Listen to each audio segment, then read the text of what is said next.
Bonsoir. Merci d'être avec nous. Alors, on a vu cette semaine l'apparition de deux groupes armés, FPJ, FPL, qui demandent tous les deux la libération du président Bazoum. Bonjour mesdames et messieurs, bienvenue sur ma chaîne. Alors pour cette vidéo, nous allons nous intéresser à la situation au Niger. Apparemment, à l'approche du procès ou alors après que on ait levé l'immunité de l'ex-président du Niger, Bazoum, apparemment il y a des gens qui sont mécontents. Il se serait formé 3 groupes rebelles au Niger et qui, pour 2 d'entre eux, demandent la libération de Bazoum. À présent, direction le Niger, où on a appris l'existence d'un nouveau groupe armé, le FPJ, le Front Patriotique pour la Justice. Cette organisation a revendiqué l'enlèvement du préfet de Bilma vendredi. Elle a également émis une autre demande politique, celle de la libération du président Mohamed Bazoum, toujours retenu par les militaires au pouvoir. Et c'est une revendication qui est partagée par le FPL, le Front Patriotique pour la Libération, qui a saboté dimanche un pipeline qui est cheminé du pétrole brut vers le Bénin. Alors qu'est-ce que cela révèle de la situation sécuritaire dans le pays? Eh bien, pour en parler, nous sommes avec Sidi Kaba, journaliste, président du CIRES, le Centre international de réflexion et d'études sur le Sahel. Bonsoir Sidi. Bonsoir. Merci. Enfin, comme vous venez de l'apprendre, il y a eu apparition de 2 groupes rebelles au Niger. Le premier a enlevé un préfet et réclame la libération de Bazoum. Les deuxièmes ont détérioré un pipeline qui livrait du pétrole et réclament aussi la libération de Bazoum. Enfin, ce genre de comportement qui ne me surprennent plus, parce que le problème que l'on voit dans la plupart du temps dans nos pays africains, c'est la proportion des gens mécontents à s'armer et à devenir des fronts de libération et de je sais pas quoi. Pourquoi ces gens-là, on les trouve toujours en Afrique? Et où est-ce que ces gens-là trouvent les moyens de s'armer pour s'opposer au gouvernement? C'est ça peut-être le premier problème. Il faut commencer à se poser la question en Afrique. Nous avons différents groupes mécontents avec le gouvernement à travers le monde. Pourquoi dans ces autres pays, on n'en arrive jamais aux choses que l'on rencontre ici, ou en tout cas que l'on rencontre en Afrique? Maintenant que nous avons appris cette nouvelle, écoutons les explications que nous donne ce journaliste. Et surtout, si quelqu'un, en regardant cette vidéo, a de quoi étayer l'information locale ou la version des locaux, si quelqu'un a une vidéo, a une chaîne à me recommander pour que je puisse avoir comment cette chose est perçue par les locaux ou par les chaînes d'infos locaux, ça serait appréciable et vous me rendrez service.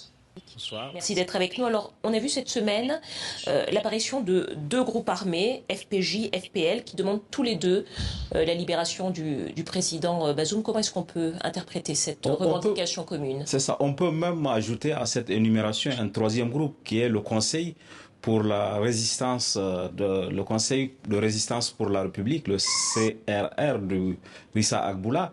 Et les 3 mouvements revendiquent tous la libération du président Bazoum. On peut le comprendre en mettant dans le contexte actuel du Niger où il y a un durcissement de l'espace civique, la possibilité que les gens puissent s'exprimer librement, comme on a pu le voir récemment avec le durcissement de la loi sur la cybercriminalité.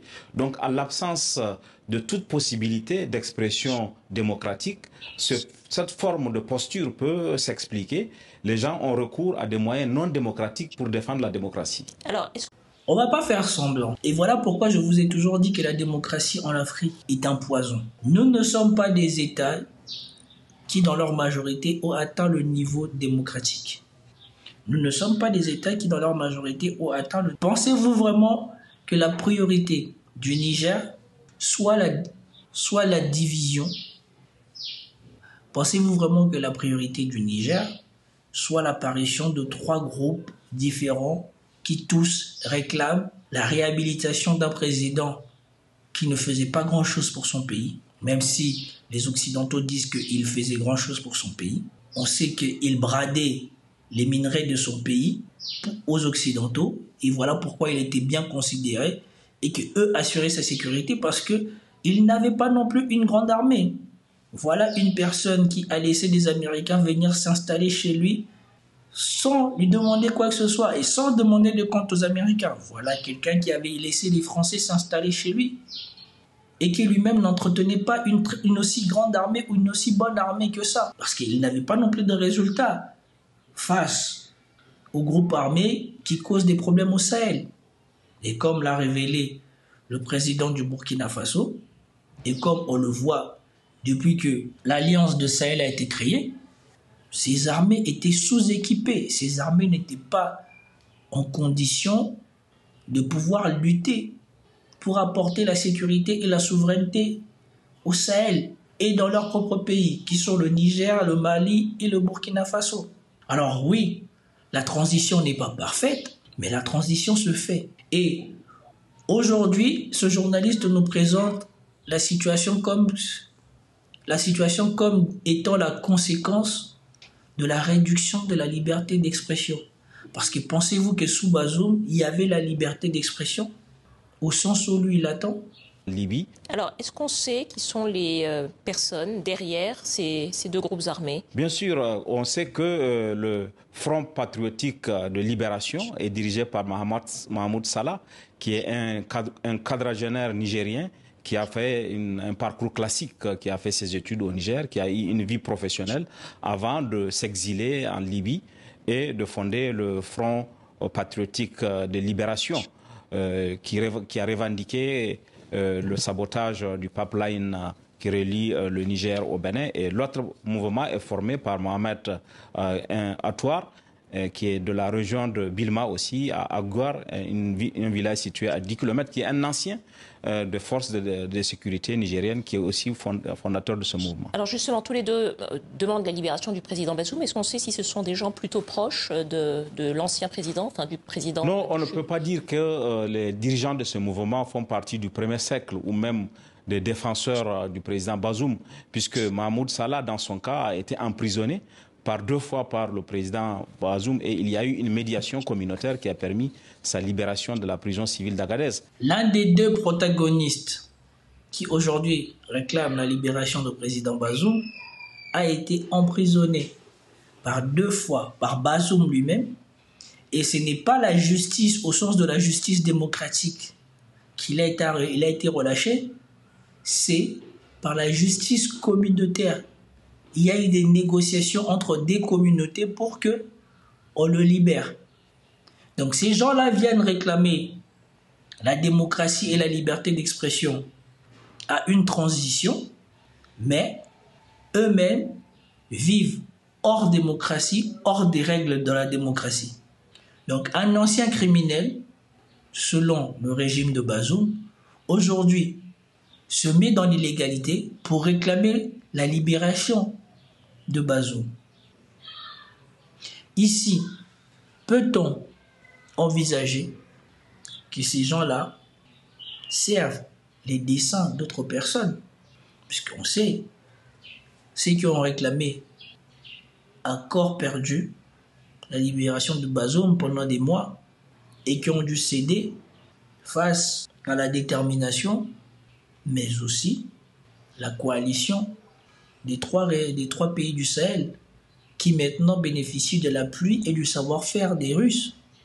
Au président du Front patriotique pour la justice, il est de la région de Bilma, sur la frontière avec la Libye et l'Algérie, une région à laquelle n'appartient pas le président Bazoum. Donc il y a le contexte, à mon avis, le contexte politique et le contexte post-coup d'État du 26 juillet 2023 qui explique la naissance de ce mouvement, cette flambée de violence qui vient ajouter au tableau sécuritaire que le Niger connaît déjà. Est-ce que vous diriez, si je comprends bien, c'est une question que je vous pose, qu'au fond, l'émergence de ces deux groupes, c'est moins qu'un soutien finalement pour le président Bazoum, c'est plutôt le symbole ou la manifestation d'une contestation du régime en place militaire? C'est ce que oui, je pense que si on devait faire une hiérarchie, c'est d'abord la contestation de la période post-coup d'État militaire du 26 juillet. Ensuite, à côté de cela, vient s'aggraver la défense du président Bazoum en raison de l'injustice ce qui est vécu comme une injustice par une partie de la société qui considère qu'il a été injustement emprisonné. Et nous sommes dans 2 jours au 11e mois du coup d'État militaire que le Niger a connu. Et pour l'instant, il n'y a aucune perspective politique et la situation sécuritaire ne s'est pas améliorée parce que le nord, d'où sont partis ces 2 mouvements, était la région qui était relativement épargnée, puisque le sud-est avec Boko Haram et l'ouest avec la frontière avec le Burkina Faso et le Mali était déjà contaminé. Avec ce troisième front, la situation sécuritaire du pays n'est pas très bonne et on sait que les militaires avaient fait le coup d'État avec l'espoir de ramener la sécurité, mais on constate aujourd'hui que les attentes ne sont pas remplies sur cette question. Alors, dernière question. Alors, voilà les bêtises qu'on rencontre. Voilà, c'est que moi, je ne supporte pas avec les officiels et beaucoup de gens en Afrique. En 11 mois, tu penses qu'on peut changer tout un pays. Quand on sait dans quel état étaient les garnisons, les stocks d'armes et tout le nécessaire pour la sécurité, donc vous pensez qu'il suffit de renverser un président et le lendemain, vous rétablissiez l'ordre et surtout vous avez les moyens de rétablir l'ordre dans le pays. Et ce n'est pas l'ordre interne, hein, c'est l'ordre face au danger extérieur. Et maintenant, on vous dit, c'est dans les régions paisibles du Niger que ces 2 groupes se sont créés pour réclamer la libération de Bazoum. Moi, je ne sais pas. Pour moi, ça sent des choses téléguidées. Et surtout, eux-mêmes, ils disent que la transition n'arrive pas à faire son travail. Mais Bazoum était incapable de faire ce travail lui-même. Peu importe les raisons qui lui ont renversé, la population nigérienne a légitimé les gens qui ont renversé Bazoum.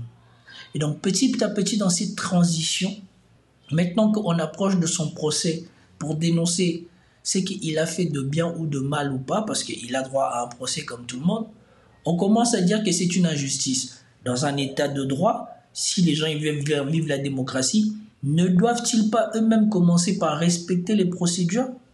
Si la junte était non démocratique, était injuste, ils auraient pu juste pendre Bazoum et une bonne fois pour toutes. Mais ils ne l'ont pas fait. Ils ont eu recours aux moyens institutionnels pour lever son immunité, pour le mettre en accusation et maintenant pour le traduire en procès. Avant qu'on ait commencé à le traduire en procès et déterminer peut-être qu'il sera libéré ou peut-être qu'il sera déclaré innocent, on nous dit que c'est de l'injustice. Et surtout la personne qui vient vous dire ça est la personne qui lui-même a subi de l'injustice. Je ne sais pas qu'est-ce qui se passe, je ne sais pas comment vous le voyez. Dites-moi, qu'est-ce que vous pensez de ce qui se passe au Niger? Pensez-vous que ces 2 groupes ou ces 3 groupes qui se lèvent pour demander la libération de Bazoum et qui soi-disant sont mécontents de la transition et de la sécurité, eux seraient capables de ramener la paix et la sécurité au Niger? En quelques mots, il nous reste peu de temps. L'armée affirme aussi avoir tué un certain Abdoulaye Souleymane Idoual.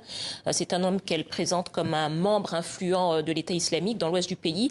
Qu'est-ce qu'il représente, cet homme, dans la galaxie des groupes armés et des chefs islamistes? Absolument. On sait que l'État islamique au Grand Sahara avait procédé à une endogénisation en nommant des natifs de région comme responsables. Celui-là est un des responsables importants de la région, un opérationnel qui a conçu des opérations qui ont été attaquées. Je pense que c'est une action importante. À mon avis, ça risque de déstabiliser l'État islamique au Grand Sahara dans cette région de 3 frontières communes au Niger, au Burkina et au Mali. Merci beaucoup, c'est dit. Et donc, voilà la contradiction. Les gens qui se soulèvent contre la junte et qui réclament la sécurité, mais en même temps, dans le même média, on nous dit que l'armée nigérienne a abattu ou aurait abattu un cadre important de l'État islamique dans la région du Sahel. Donc, peut-on vraiment se fier au mécontentement pour des causes de sécurité de ces groupes armés qui surgissent au Niger, ou sont-ils guidés par d'autres intérêts que le simple bien ou l'intérêt général des Nigériens? C'était tout pour cette vidéo. J'espère que vous avez apprécié. Si vous avez apprécié, commentez, likez, partagez. Et je vous dis à plus tard. Peace out.